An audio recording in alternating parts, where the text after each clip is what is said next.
अस्सलाम वालेकुम व्यूअर्स, क्या हाल है आपका। उम्मीद है आप सब खैरियत से होंगे। मैं डॉक्टर आमना अशरफ और आज मैं आपको गोश्त भूनना सिखा रही हूँ। ये हमने बीफ लिया है 1 किलो, लहसुन, प्याज और टमाटर, और ये प्याज छीलते हैं। पानी की ज़रूरत होगी। अभी हम इस पैन में हमने थोड़ी सी मिट्टी भी लगा ली है, इसलिए कि गैस नहीं आ रही, कई दफ़ा कोयलों में रखना पड़ता है इसको। तो अब हम बिस्मिल्लाह करके इसमें पानी डालते हैं। बिस्मिल्लाहिर्रहमानिर्रहीम। हमने पानी डाल दिया। हम ये लहसुन, जो देसी लहसुन है, इसके 8-10 हैं जवे, और साथ ही में 1 चम्मच टीस्पून नमक डाला है मैंने। अब ये जो गोश्त है ये हमने अच्छी तरह धो लिया था, धो के फ्रीज़ किया हुआ था। इसको हम इसमें डाल देंगे। स्मॉल साइज़ के टमाटर हैं ये बस। प्याज हमने छील लिया और प्याज भी हम इसमें डाल देंगे। इसको आप प्रेशर भी लगा सकती हैं और अब इसको हल्की आंच में बना सकती हैं। प्रेशर लगाएंगे तो हमें 20 मिनट चाहिए होंगे, और अगर हम बगैर प्रेशर के बनाएंगे तो तकरीबन पौना घंटा लग जाएगा, 45 मिनट्स।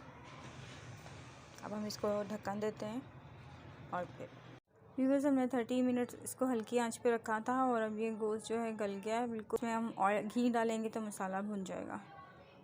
व्यूअर्स हमारा गोश्त जो है हमने तैयार हो गया था। हमने इसको 4 पार्ट्स में कन्वर्ट किया।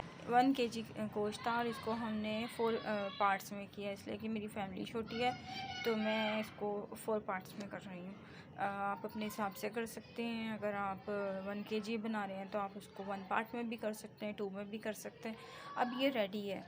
अब ये देखें, इसको मैंने कवर नहीं किया हुआ, ये रेडी है। इसमें आप अगर सख्त गोश्त खाना चाहते हैं, मतलब आपकी फैमिली अगर पसंद करती है, तो आप इसको ज़्यादा नरम ना करें। लेकिन अगर हमारी फैमिली में नरम ज़रा पसंद करती है गोश्त, ताकि जल्दी से डाइजेस्ट हो जाए, तो हम अपने हिसाब से इसको रख सकते हैं। और जो इसके अंदर मसाला है, अब आप अपने फ़र्ज़ करें, अब आपने किसी चीज़ में गोश्त डालना है तो आपको प्रॉब्लम नहीं होगी। आपको इसको निकालें, डीप रोस्ट करें और फ़ौरन जो है इसके अंदर इस ऑयल डालें, नमक मिर्च डालें और आपका मसाला तैयार। और इससे ये होगा कि आपका टाइम बहुत सेव हो जाएगा।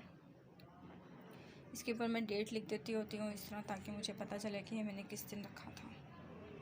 इसके साथ ही डॉक्टर आमना अशरफ से इजाज़त चाहती है। दुआओं में याद रखिएगा। अल्लाह ताला आपको अपने हिफ्ज़ व अमान में रखे। और इसके साथ ही मेरा चैनल सब्सक्राइब कर दें, लाइक कर दें, शेयर कर दें।